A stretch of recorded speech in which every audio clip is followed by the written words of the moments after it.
Well, Dr. Bradley, let me start off by just welcoming you to the Resetter podcast. I am actually incredibly thrilled to have this discussion, not just for my audience, but I think I want it for myself. So welcome. I'm super happy to have you here. Well, thank you so much for having me on. I'm really looking forward to this. It's an honor to be here. Yeah, thank you. I really have been watching the menopausal conversation in the cultural zeitgeist, and menopause has gone from a place where we weren't talking about it to a time in which everybody's talking about it, but we're really talking about it through the lens of you're suffering because you need hormone replacement therapy. And Right. where the conversation is now leading to, and a big premise of my next book that we're launching in December, is really that menopause is a transformational moment. It is a time where there's this massive neurochemical change in women, and that change is actually working for us.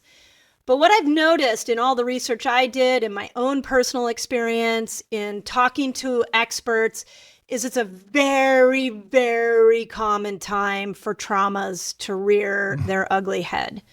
And so I really wanted to bring you on to talk. I'm fascinated by this idea of the heart wall and the trapped emotions in the heart.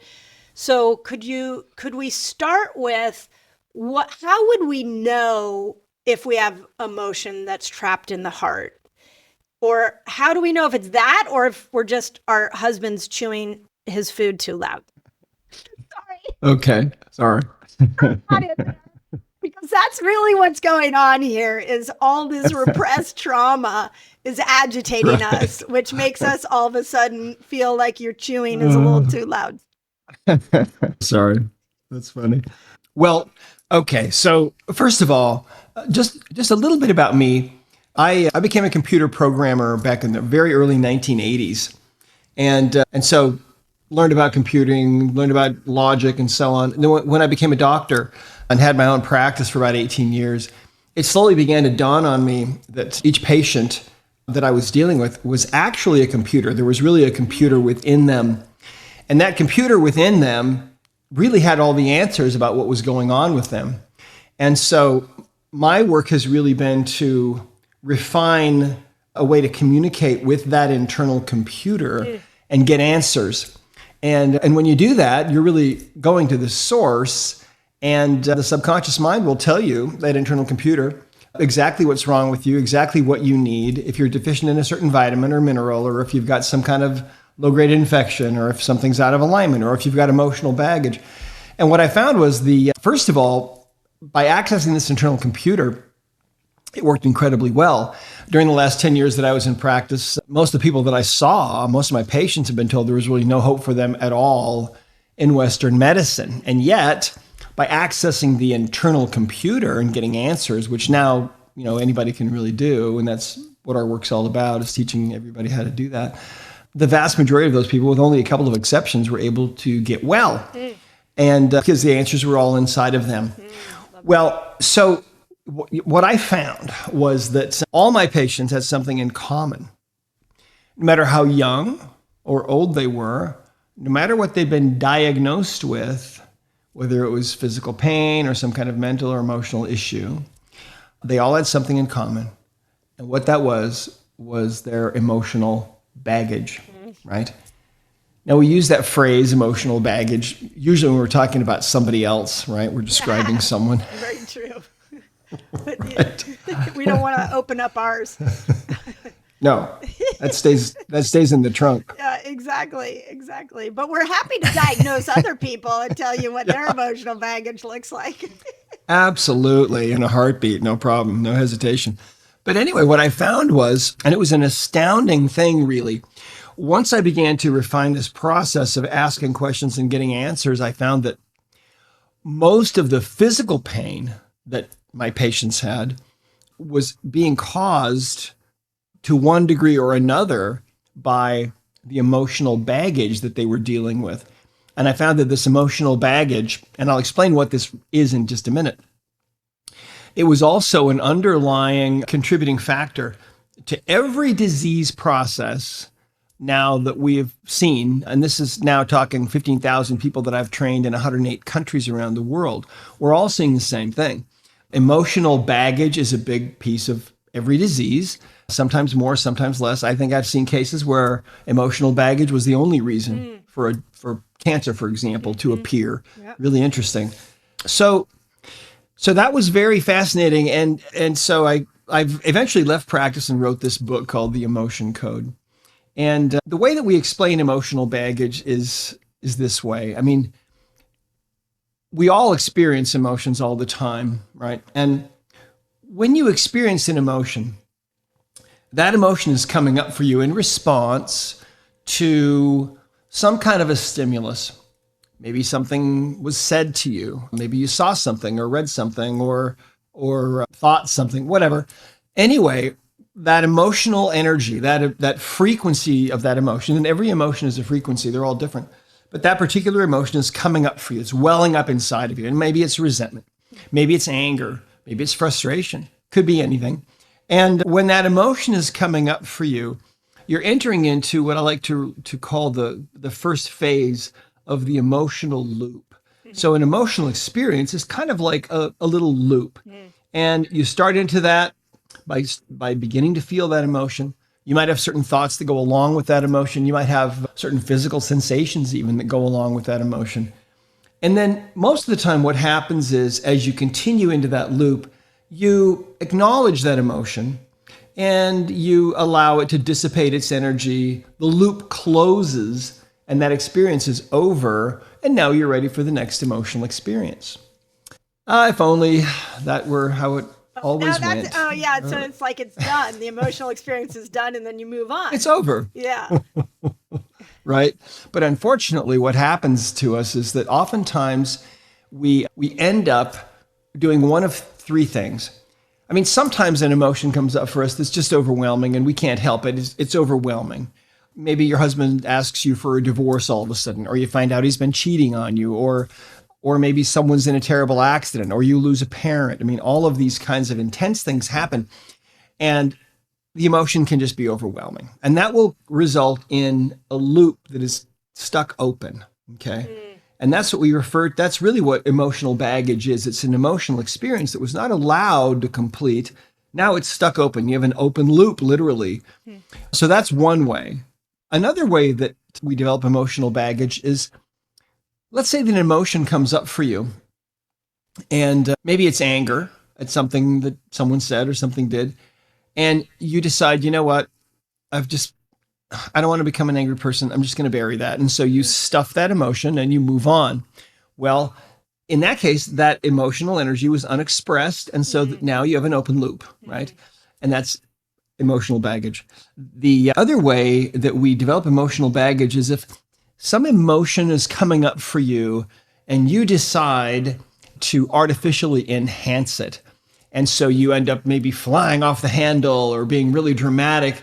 Oftentimes these are cases where later we're embarrassed, right? Because, gee, I didn't need to get so upset about that. I feel kind of, sheepish about it. That kind of circumstance also will create an open loop. And so when an open loop is created in one of those three ways, the emotional energy is still in the body in this kind of suspended form. And a trapped emotion, what we find is that a trapped emotion is literally a ball of emotional energy from about the size of a baseball to about the size of maybe a small melon. And these things land in the body in different places, and then they create symptoms, but they don't always create symptoms right away. Sometimes it might go, 10 or 20 years or even more. And in fact, one of the very first cases that I saw was a woman that came in to see me, and she thought she was having a heart attack. She had crushing chest pain, difficulty breathing. Her left arm was completely numb. The left side of her face was numb. And so it sure looks like a heart attack, right? And we were right next door to a medical center. So I told my staff, look, give me 1 minute with her, stand by. We might need an ambulance. But I did some testing on her and found that she had a trapped emotion. Now, in the emotion code, what we do is we use a chart that looks like this. I don't know if that's going to focus or not, but maybe. Okay. There's 60 emotions on this chart. It's divided up into 2 columns and 6 rows. And so asking questions of her subconscious mind, and we use different methods of muscle testing to do that, I was able to figure out right away within about 1 minute that the emotion, there was definitely an emotion that was behind the symptoms that she was having, and the emotion was grief. And it had occurred 3 years before. And when I arrived at that, she burst into tears. And she said, I can't believe that's affecting me. I thought I dealt with all that. And I said, well, can you tell me what happened? And she said that 3 years before, she found out that her husband had been having an affair, and she confronted him with the evidence, and the marriage blew up, and she ended up getting a divorce. And she was really so deeply in love with this guy and was so betrayed and so hurt. And she actually went to therapy for a year and dealt with it, and then it had even gotten remarried. So as far as she was concerned, that was just her ex. He betrayed her. She was over it, but her body wasn't, and that's how emotional baggage works. And so when I released that emotional energy, that trapped emotion, by just swiping a few times down the middle of the back, down the governing meridian, the feeling came back into her arm and into her face, and the chest pain was gone, the difficulty breathing was gone, all within the space of about 3 seconds. Mm-hmm. And she left the office about 10 minutes later after joking with me and my staff. And I remember after she left, sitting at my desk, and my head was kind of spinning, thinking, what in the world did I just witness there? What was that? Well, we now know that you can literally die of a broken heart, right? Yep. The Japanese discovered this. Women, especially over the age of 55, if you go through some intense emotional event, your heart may go into failure. And if they x-ray your heart at that point, your heart will probably look just like a Japanese fisherman's jar that in Japan they refer to as a takotsubo. It's really interesting. I mean, the heart looks exactly like this bell-shaped jar that the fishermen put on the bottom of the ocean for octopus to crawl into, and then they catch them. And that's the final home for the octopus. It's unfortunate enough. But anyway, that's what happens. And so if you feel like you're having a heart attack, by all means, call the ER or call an ambulance, go to the ER. But if they come back and tell you that your heart enzymes are normal and that everything seems to be fine, it wasn't really a classic heart attack, you may be on your way to dying of a broken heart. Now, that particular woman, I want you to think about this. That was probably 35 years ago that I worked on her and released that grief. She's never had another occurrence with her heart of any kind like that. And she's still, we're still connected. She lives in Oregon. She's got a horse ranch. But I think that if we had not released that energy, that intense emotional energy from her husband's, infidelity, I think it's very likely that she may have died of literally of a broken heart. Mm-hmm. People would not have known that, her husband's affair is really what killed her. What is an emotion? Like, how do we describe what an emotion? Because we have an experience, it creates a thought, and then we interpret that thought and give it meaning, and therefore we have this emotional reaction. Is it a neurochemical reaction? What is it that is an emotion? Well, yeah, there's a neurochemical side of it. But what I like to do is go deeper, and I like to go down to the quantum level. And on the quantum level, at the smallest level of everything, we are beings that are made of pure energy. I mean, if you look at your hand and you start zooming in with a big microscope, eventually you're looking at a cell, and you keep going, you're looking at a molecule, keep going, you're looking at an atom. Right. And if you look in the atom, look inside, you see there's really nothing in there at all. It's just empty space and some little infinitesimally tiny energies zipping around. And our reality is kind of strange. I mean, quantum physicists say that if you could remove all the empty space between all the atoms and everyone's body on Earth, you could fit everyone. You could corral everybody on Earth. I think it's 7 billion people or 7.8 billion. You could fit them all into a box the size of a sugar cube. They're trying to make a point that our bodies are really made of energy. And so that's hard for us to wrap our heads around, but that's the reality. Albert Einstein understood this, and he said the medicine of the future will be the medicine of frequencies.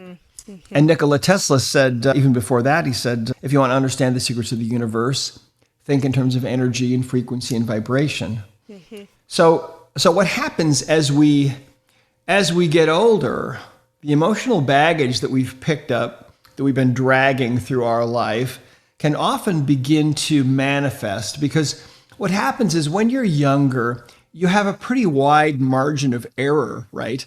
You can go out drinking, go to work the next day. You're okay. You can stay out all night. As we get older, we don't want to go to do a lot of those crazy things, and the margin gets thinner, and we know it, right? Mm-hmm.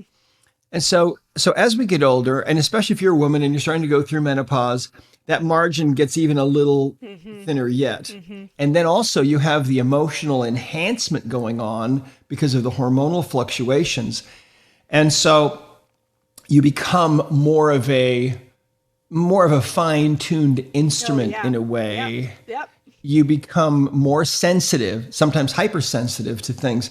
But what's the underlying cause of those hypersensitivities is often emotional baggage that is there from things that have happened before in your life. It's almost like, well, it's kind of like low tide, right? If the tide is in and all you see is the beach, you might think, oh, the beach goes on forever. But if the tide goes out a ways, you might see, oh, there's all kinds of big rocks here.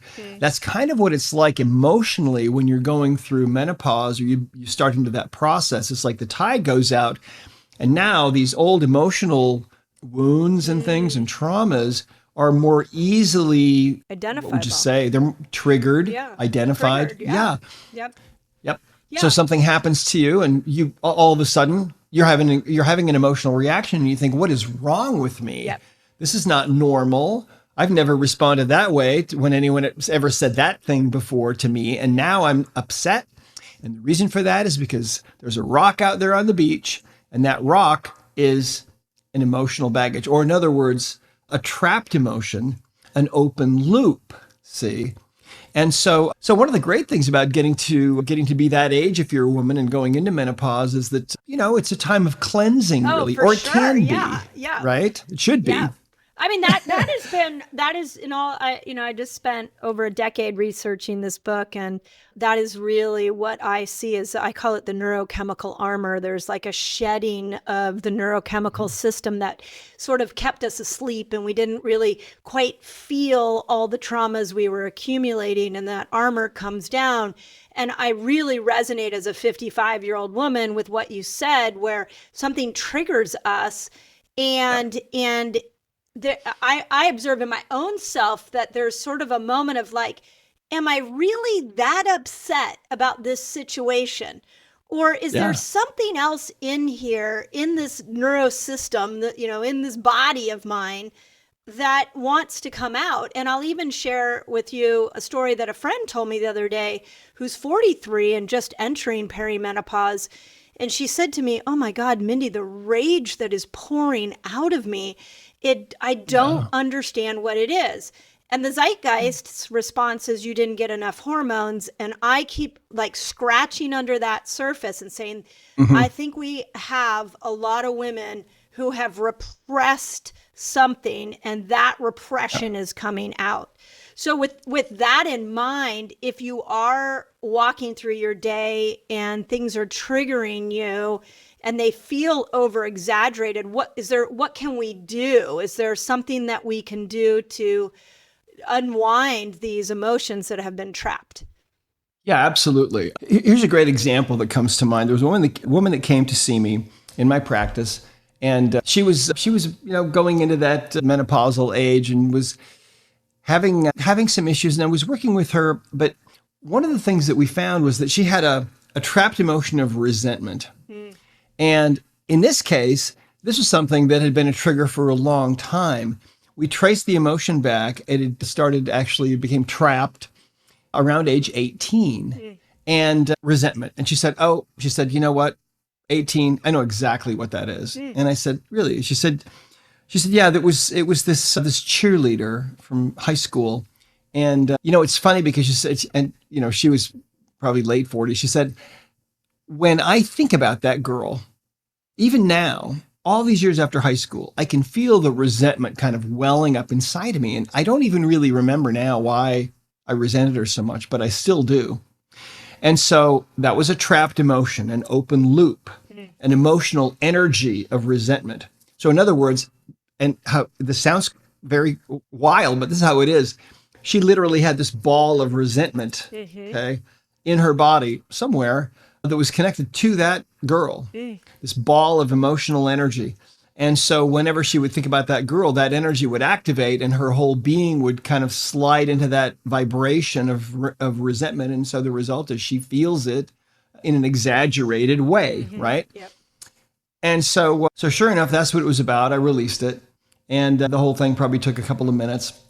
She comes back into my office about 3 days later. She said, you know what? She said, last night I was at a friend's house, a friend of mine from high school. We were talking about the old days, and that girl's name came up. And for the first time in all these years, I felt nothing. Amazing. I remember her, but yeah, I felt nothing. And that's really the power of the emotion code, because what we can do with it is we can very rapidly identify what these rocks are that are visible now at low tide, and we can release those. And it just, literally takes, when a person learns how to do this, they can usually release a trapped emotion in about a minute. It's very fast. Can you learn to do it yourself? Yes, you absolutely can. And we teach you how in the book. The emotion code book looks like this, of course, in English. There's lots of, behind me on the wall, we've got lots of other different languages. But yeah, the book is designed to teach you the whole process. And you can absolutely do it on yourself. And you can also do it on your kids. So they don't. We do recommend you get their permission if they're, legal age. But yeah.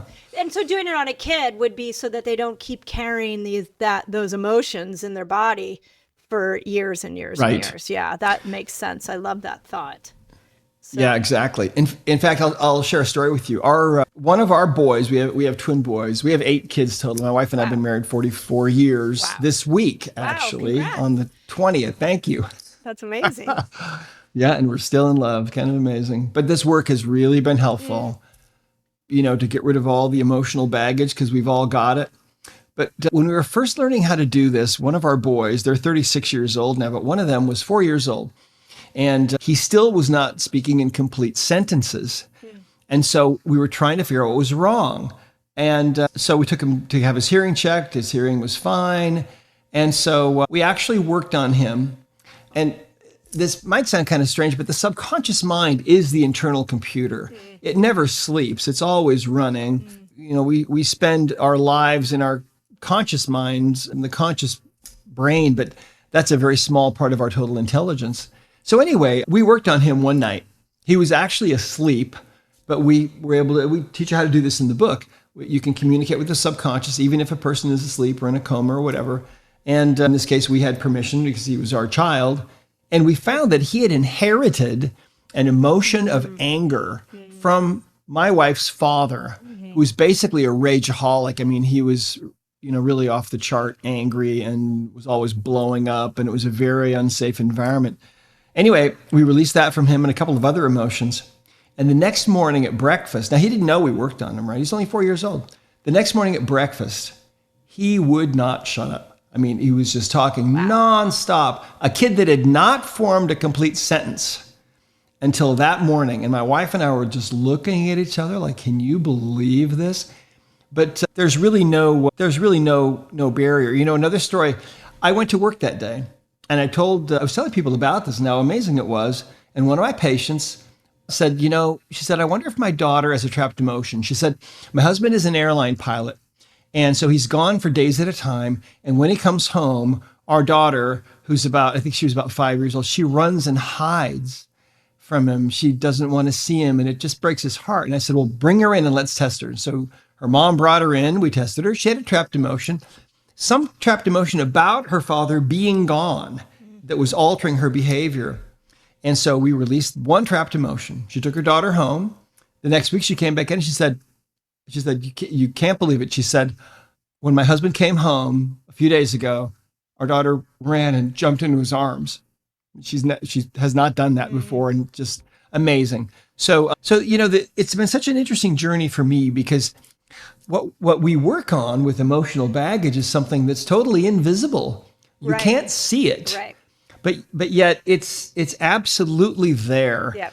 And with the emotion code, what we're teaching people is how to find their own emotional baggage and get rid of it, so that especially as we're talking about going into menopause, they're not, being swung back and forth into all these crazy emotional ups and downs because they can find their baggage, get rid of it, and then things can level out. So when I look at it through that lens and I apply it to my own self, I think, well, shoot. Now I'm like, I've got a lifetime, plus maybe I have generations of this baggage. And Yeah. I would say my new aha, because I've done a lot of trauma work on myself in the last couple of years, my new aha when I have an emotional reaction is, wait a second, is this appropriate for the situation, or are you bringing, a lifetime of emotional trauma into this moment? So when I hear the way you just explained it, I can tell you my motivating factor would be, is there a daily way I can clear emotions out of me? Is there, my vision for menopausal women is that we start to see menopause as a beautiful time to reinvent ourselves, to start to come into new versions of ourselves. And if you look at the way the brain remodels itself and the neurochemical armor comes down, but a part of reinvention is letting go of past behaviors and thoughts. So do we have to wait until we're triggered? Or is there like a daily practice? Yeah. What's the daily to just clean the system of this baggage we may be carrying around?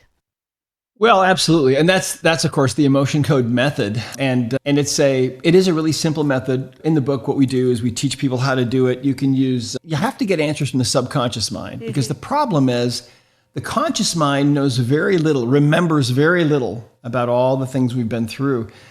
The subconscious, on the other hand, remembers. It's like a steel trap. I mean, it remembers everything with a perfect understanding. So we have to communicate with it. And so we teach different methods of doing that. For example, different methods of muscle testing, where you ask a question, the answer is a stronger muscle or a weaker muscle, right? You can use a pendulum, you can use different dowsing devices and so on. And it's all explained in the book, but it is a simple process. And it's something that even children, learn how to do and are doing effectively. Yeah. But, a lot of those modalities are like, I look at them, the crystals, the muscle testing, and I'm fine with them. I can see how they would work, but I think the general public still doesn't understand what's the scientific reasoning behind that. So just so we don't lose people in this conversation, can you explain the validity of those? Because it's so fascinating to me that we'll take an over-the-counter medication without ever asking what the side effects are. And if our doctor says, take this, we're like, yes. But if all of a sudden you hear a conversation like this, where your emotions are trapped and you should put a crystal over you or a muscle test, now people are like, peace out. Little do they know the medication's more harmful than something like this. So give us some context to understand that form of testing so we don't lose people. Right, absolutely. Well, the fact of the matter is, muscle testing or communicate, it's one of the ways that you can communicate with the subconscious mind, is used all over the world by, in the most advanced cancer treatment centers, for example, that are, on the holistic side of things. It's used by doctors of all stripes, more so doctors that are, again, leaning towards the holistic side of things. But there are studies that show that muscle testing it's definitely valid. There is a change that takes place. Think about it this way. If you're hooked up to a lie detector device, right? That's beautiful. There is a physiological change that takes place in your body. That's what's being measured on that device, right? Okay. And so unless you've taken the mafia course, lie detector 101, they're going to know that you're lying, right? Because of those physiological changes that take place. So muscle testing is just a way to pick up those physiological changes without having to buy a lie detector or a bunch of expensive equipment. It's just easy to do it on yourself. And you can try this at home. For example, if I were there with you, Mindy, I could have you hold one arm out parallel to the floor. If I were to press down on the end of your outstretched arm, you should be able to resist me, okay? If you were to make a true statement, such as, my name is Mindy, that would be true or congruent. If I were to press down on your arm, you would stay strong. On the other hand, if you were to say something that's incongruent or untrue, for example, if you were to say, my name is Jill, not true, if you were to try to resist my downward pressure at that point, your arm would weaken. And so this is something that has been known about for a long, long time. It began to come back into the consciousness of the world back in the 1960s. There was a doctor by the name of George Goodhart, brilliant guy. Yeah, you've heard of him. The chiropractor that I've been going to a chiropractor since I was a kid because I had ear infections, and he trained under Goodhart. So yeah. Wow. Yeah. Okay. So yeah. Yep. Very familiar with him. There you go. So basically, it's very interesting. In fact, let me walk your listeners and viewers maybe through a little exercise. Okay. One of the simplest ways to communicate with the subconscious mind is with a little test that we call the sway test. Now, here's how this works. If you take a plant and you put it near a window, if you don't rotate the plant periodically, the plant's going to end up bent in the direction of the sun, right? On the other hand, they've done studies. They found that if you put a speaker in a room with uniform lighting, and that speaker is blaring out really harsh, grating sounds, really certain really intense kinds of music, the plant and the roots themselves will actually grow away from the sound coming out of the speaker, even though there's uniform lighting all around. And so the human body is an organism, more complex than a plant, and yet we have that same capability. Our bodies will respond to positive or negative input. So here's what we can do. Now, if you're listening or watching, stand up, okay? Empty your hands and drop your hands down by your sides. Place your feet about shoulder width apart. And just clear your mind. Take a deep breath. Let it out. Okay. And just relax. Now you'll notice, after a few moments, you'll notice that it's not really possible to stand perfectly still, okay? There's always a little bit of movement going on. You might sway a little to one side or the other, or maybe at some angle, very gently. And that's the result of your postural muscles working to keep you standing upright, okay? They're always trying to keep you standing that way. But what we're going to do right now is we're going to give you a chance to let your subconscious mind, your internal computer, that incomprehensibly intelligent part of you that is unconscious, that's creating millions of new cells every minute, that is in touch with every trauma you've ever experienced, everything you've ever done, every face you've ever seen in a crowd, everything you've ever eaten or tasted or touched or smelled is all in there in that subconscious computer. And we're going to give your subconscious computer a chance to speak to you, okay, through this medium of your physical body. So what we're going to do is this. Our bodies, the subconscious mind will respond. If we're holding thoughts in our conscious mind and we hold those thoughts for a moment or two, pretty soon the subconscious mind will become aware of what it is we're consciously thinking. Now, if what we're consciously thinking about is negative or untrue, what will tend to happen is the body will tend to sway backward, okay? If you allow it. Now, I don't want you to force your body to do anything, but we're going to start with something really negative. We're going to start with the word war, okay? So with your eyes closed there and just standing very relaxed, imagine for a moment that you meet somebody that is from another planet, perhaps, where war does not exist. And we've heard that word war all of our lives, but imagine trying to explain to that person, what is war? What really goes on when we're holding a war, right? When a war is happening. Try to imagine, what are people doing? People wearing one uniform, what are they actually doing to other people that are wearing a different uniform? And of course, it's just legalized murder, right? Think about all the villages that have been destroyed. Think of all the families that have been ruined and all the people that were in love who lost a loved one, all the children that lost their parents. Think of all the tears that have been shed on this crazy planet since the very beginning, because war has been with us since the very beginning. And as you imagine what really goes on in war, at a certain point, your subconscious mind is going to connect with what it is that you're consciously thinking about. And in that moment, your subconscious mind will move upon your physical body and your body will begin to sway backward. And that's your subconscious trying to move you away from the sheer negativity of that thought, right? Those thoughts of war. Now, if this didn't work for you, you can try it again later and let go a little bit. Allow your body to do whatever it wants to do and don't force it. But let's try something else. Now, let's leave war behind and let's try something else really positive, okay? Because on really positive things, the body will tend to sway forward. Forward is yes, backwards is no. And so let's imagine, close your eyes, take a deep breath.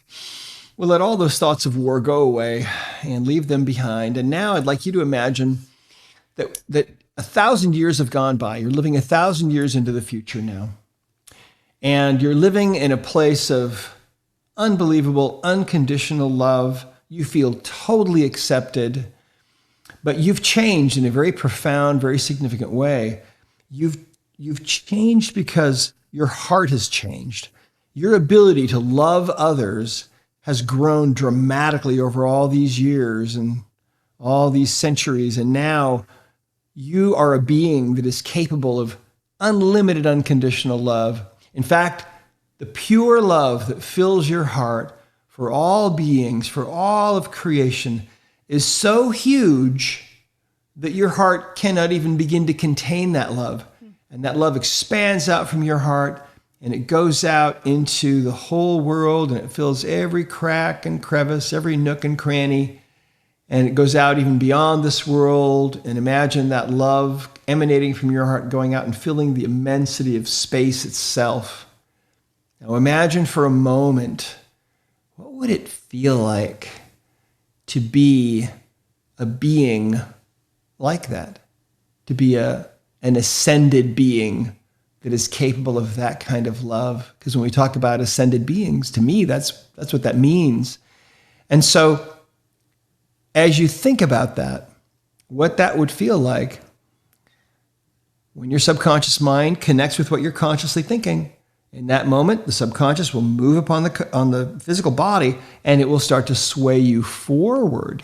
And so I know a lot of people that are listening or watching are right on their tiptoes right now because that's how this works. So the point of this little exercise was to show you that the subconscious mind can speak to you through this medium of the physical body, okay? Now, you can ask another kind of question, and this other question might be, do I have a trapped emotion that is needing to be released? Ask that question of your own subconscious, pose that question, do I have a trapped emotion? And again, as you're standing there totally relaxed, focus on that question. Do I have a trapped emotion that needs to be released? Focus on that question. Do I have a trapped emotion that needs to be released? And chances are you will probably begin to sway forward, and that's your subconscious mind giving you a yes answer. So how it works is, and this of course is all explained in the book, but use the chart of emotions, and your subconscious mind knows whatever emotion it is. We identify these one at a time. So if you have a trapped emotion, your body says, yeah, I've got a trapped emotion. What you do then is you go to the chart and you ask, well, is it in column A? And the subconscious will know. And if it is, then you ask, is it in an odd row, 1, 3, or 5? And if that's a no, you know it's in an even row. And you follow the process this way. And so pretty quickly, you're able to zero in and identify the exact emotion that it is. And then it's a pretty simple thing usually to just release that trapped emotion. To release a trapped emotion, you can use your hand if you're working on yourself, or you can use a magnet like this. And you just start at the forehead and go over the top of the head to the back of the neck 3 times. If you find an inherited trapped emotion, which we receive at conception, that may go back generations, it takes 10 swipes over the governing meridian. That's what we're doing. This little meridian starts at the tailbone, goes right up over the top of the head. We're putting energy into that meridian, and it's 10 swipes to release an inherited emotion. But that's as easy as it is. Yeah. And they're gone permanently. And the reason we do the governing, can you explain the science behind that? Just Yeah. You're moving. Are you trying to move energy, or are you just trying to calm the Not system? really. You're trying No, to what we're balance the doing. system? Yeah, what we're doing there, the governing meridian it's a very important energy reservoir in the body, and it connects to all the other meridians. And it's a very easy way to get energy and intention into the meridian system of the body. And so when we're swiping over the governing meridian, we're just putting some intention, which is a form of energy. We're putting that energy and intention into the governing meridian. That energy flows into all the other meridians, and it releases and closes the loop on that emotional experience. Because that's really what we're after. We're closing loops. And when that loop is closed, that experience is done now, maybe after 40 or 50 years, right? Amazing. Or maybe it was inherited from hundreds of years ago. That energy now is gone. That loop is closed. And so none of us doing this work have ever seen one of these emotions come back. It's a beautiful way to permanently get rid of these. And I like to fix things, permanently. And that's how I've always been. And what if you have a situation that is traumatic in the moment? Like, you're watching the trauma. Can you do the same? Like, you don't need to test to see what the trauma is or the feeling or the emotion is. Can you just do that like right afterwards? Is swipe that governing? Yeah. You certainly can. Yeah, you certainly can. And that can be helpful. In the last chapter of the book, we talk about how you can live a life without developing emotional baggage. Yeah.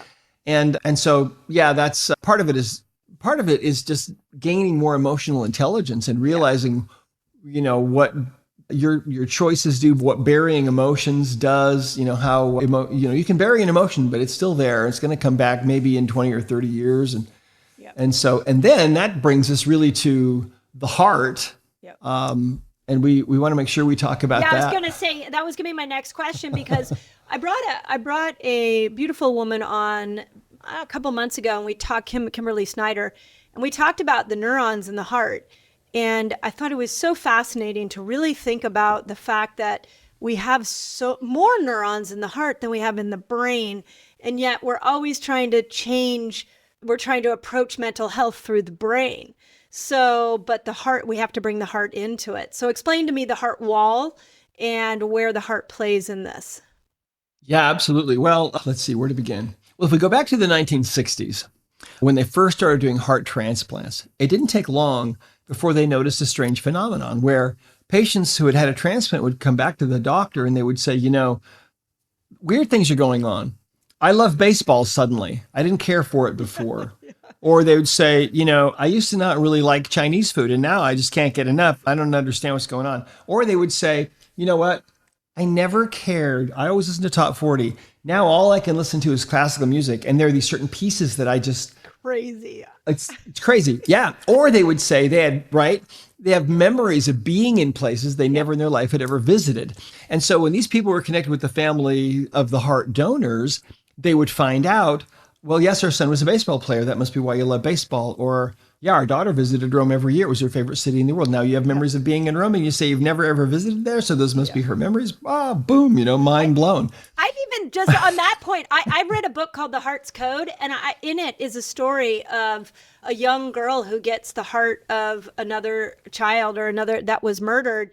And she actually is able to find the murderer of the person who killed the girl that donated her the heart. Yes, exactly. They were able to make composite drawings from her nightmares that she was being murdered. Right. She was seeing the murder. Yeah, absolutely. That's a great story. She was the recipient of the heart of the child that was murdered. It's like, wow, that there's nothing. And then they caught the murderer. They caught the killer. Yeah. It's crazy. It really is amazing. Yeah, it's crazy. Yeah, the moral of that story is try not to get a heart from someone that was murdered. Yeah, careful who you get your heart from. So, but it's right? But I do think it's really interesting when you look at the power of the heart to hold on to memory like that. Absolutely. So back to the heart wall. Where does the heart wall come in then? Well, so here's what happens. If you can recall a time in your life where you felt like your heart was going to break, maybe you'd been going through a breakup. Maybe you were really being hurt or there was something really awful going on. That's a physical sensation. And so, yes, the heart is really, we now know, is a second brain. 40,000 dendrites in there, gray matter, white matter. And the messages between the brain and the heart, most of them are traveling from the heart to the brain. Scientists expected it would be vice versa. Yeah, no, exactly. Exactly right. Well, so what happens is when you feel like your heart is going to break, the subconscious mind will put up a wall around your heart. It will build a wall, and that wall is made of layers of your emotional baggage. And what we find is that about 93% of people have put up this wall. And the amazing thing about it is we discovered this on my wife, and she was dealing with depression and anxiety. She never really felt like she belonged anywhere with any group she was ever with until we were able to finally release that last emotion from around her heart. And then things shifted dramatically for her. I have to tell you the story. The next person that we saw was a woman that came in to see me for neck pain. It was about a 9 on a 0 to 10 scale. She'd seen a couple doctors for it. They hadn't been able to help her. And as I'm talking with her and taking her history, she tells me that she's 38 years old. She's a nurse. She's single. She has not dated in 8 years. She's never going to date again ever. She's essentially celibate. She's going to die single and live a whole life single. And I said, how did you arrive at this? I mean, why do you want to be alone forever? And she said 8 years before, she was really deeply in love with this guy that dumped her and broke her heart. And that was it. So I tested her and found that sure enough, she had put up this wall of energy, this heart wall around her heart. And there were three emotional energies making up this wall. And they all had to do with the breakup from 8 years before.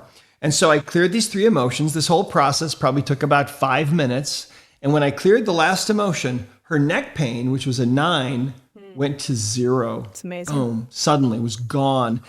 She was so excited, and she left the office and didn't need to come back. But 3 months later, she walks back in, and I'll always remember this. I saw her in my hallway, and I said, "Hey, how are you?" I remembered her because I'd never met a celibate woman before. And I said, "Hey, what's going on? How are you?" She said, "Well, my neck has been fine since I was here." But she said, "You know what?" She said, "You cleared that heart wall from me. And that really works." She said, "About 2 weeks after I was here, I found out my childhood sweetheart has been living right around the corner from me for almost 8 years. And we're dating. Wow. And we're in love." She said, "I think he's going to ask me to marry him." And I thought, wow, I thought you were celibate. But it's not unusual. Yeah. I mean, and I would say that after just, working with so many people clinically in my practice, and now we get millions of questions and comments on all of our socials. You do see a pattern, especially in menopausal women, where there's something else. There's something else there. They're doing all the right things. They're exercising, they're eating, they got on HRT, and there's something else that's going on. And that is what I've been really trying to bring forward in these conversations is what else could there be? Because we're never out of answers. The body is a self-healing regulatory piece of equipment. So why does it keep offering us up these emotional and physical symptoms? So I like the idea of like clearing it every day. I'm hoping that people listening to this might look at something they've got going on, whether it's physical or mental in their life right now, and say to themselves, okay, I should give this a try to see if this becomes the solution. And down to my 89-year-old dad just had spinal surgery last week. And I'm thinking, I wonder what trapped emotion might have been within his spine.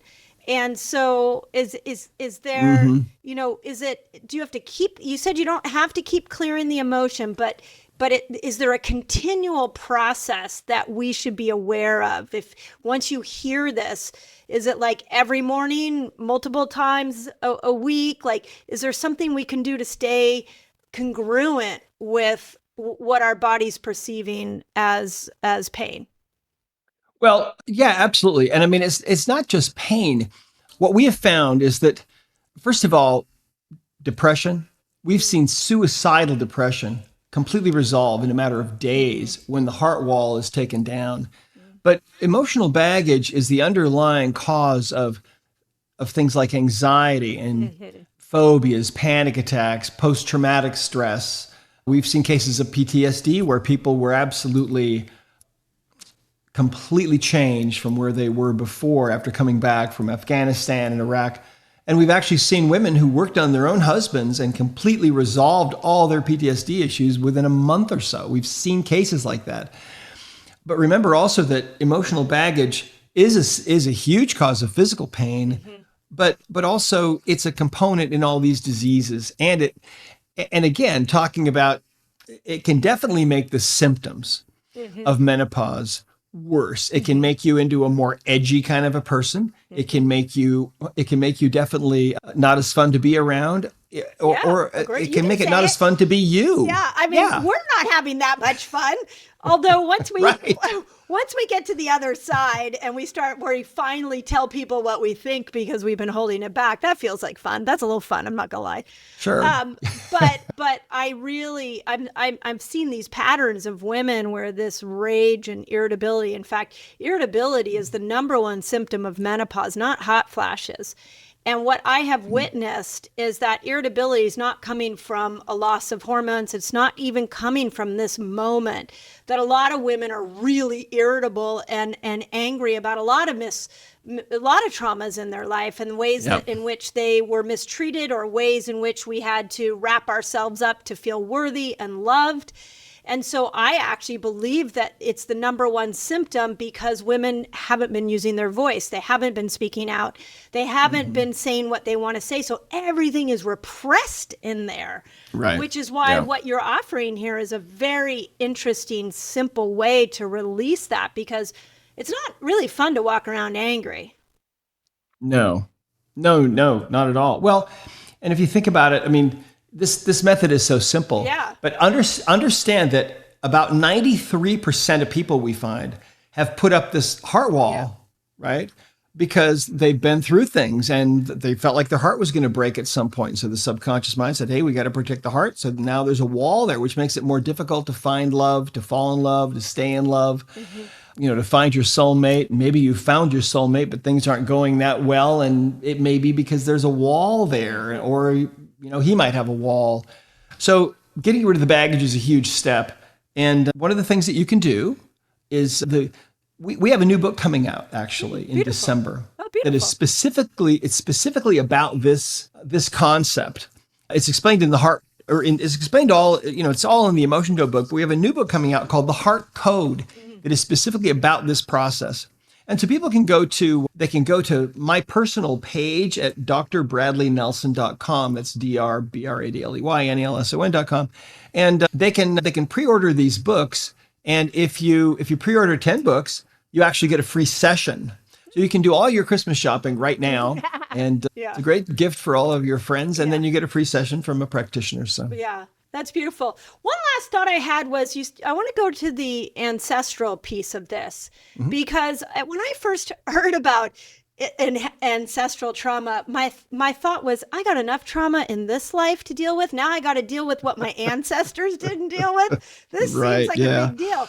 And so I was actually having a conversation. I started reading about it and trying to understand it. And so I was having a conversation with my 22-year-old son about it. And I said, the one thing I could say is that my grandmother had two alcoholic parents. And the story that I always heard was that she would have to be mindful when she was dating my grandfather to not let him in the house because her parents were literally passed out on the ground if she opened up the door.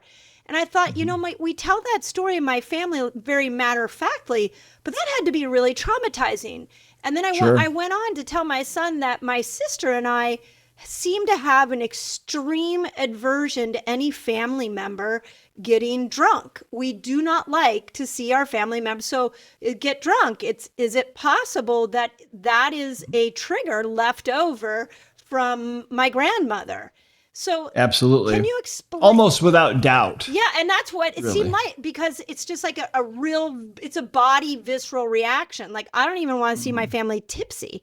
So explain to me, like, where we might be able to connect this to the ancestral piece, and is it in that little chart that you would just muscle test to see if that is the case? Yeah, and of course it's all explained in the Emotion Code, but basically what happens is, when you're using this chart to track down a trapped emotion and you're getting yeses and nos, if you're taken to a particular cell and you can't determine what the emotion is, that's your cue to ask, well, was this inherited? Right. And it'll be inherited. And then you can figure out what the exact emotion was. And we also figure out the genealogy because the subconscious mind knows all this. And so it may go back for many generations. And the fascinating thing is, just like what you're talking about, that's a perfect example of how in the present you're feeling a certain kind of a reaction or a certain sort of trigger to something that may not have even happened in your lifetime, right? Yep. And that's very typical. In fact, everyone has inherited emotional baggage. We now know what it is. We've been clearing it for a long time. Scientists know about inherited emotional energies or traumatic inheritance. They found that with animals will somehow pass down these memories, even in lower animals, up to 14 generations, they say. They don't know how it works. They're looking at the DNA under a microscope, trying to figure out how in the world is this done, but it's a quantum phenomenon, see? So let's say a great grandmother of yours is jilted at the altar. Mm-hmm. And so she's got this tremendous betrayal emotion. Well, that may have been passed down the line. And so now you may be carrying that. And so now when you think about getting married, what comes up for you? Well, this anxiety, these feelings like, I don't think I can do this. And so you may end up staying single your whole life because of a trauma that was experienced by an ancestor. Or maybe some grandpa was thrown into the poorhouse. And so you have money issues. I mean, this is how it all works. It's crazy because we don't just carry our own baggage, but theirs too. Yeah. I'm a huge fan of evolutionary biology. And one of the things that really landed for me was, I'm sure you've heard of that study where they took mice and then they sprayed cherry blossoms into the mouse cage and tortured them at the same time, which is horrible. But 4 generations down, anytime there would be cherry blossom smell, that mouse would have a cortisol reaction. And they believe that it's because it's an evolutionary signal that changes within you to warn future generations about the danger that they went through. And to me, that makes sense. Yeah. And that's exactly right. I mean, there was a book recently, probably more than one, about the grandchildren of Holocaust survivors, right? Yeah. And how, they're different from other people because of what the grandparents went through. So yeah, it's very interesting. But we now know it's just inherited emotional baggage. It's a quantum phenomenon. We can release those emotions and be free of them. And the crazy thing is, according to the subconscious mind of everybody that we've ever tested, that energy also releases from those ancestors, apparently. So whatever you believe about where people go after they die, they still carry their baggage with them. Yeah, right. My grandma died at 89 and I was getting really into mindset work before she died. And I said something to her about her emotional baggage. I'm like, don't you want to clear that before you go? And she's like, peace out. I'm done. And we didn't have language around emotional trauma or ancestral trauma at that point. And she was like, no, I've done enough work in my life. So this has been great. And I really appreciate what you're bringing forward. I think that the wave of healthcare is really going in the direction of a more holistic approach. And this is a key piece. So where do people find you, the book, your practitioners, if they want to go actually find someone to work with? Yeah, we have practitioners all over the world. They can go to discoverhealing.com. Okay.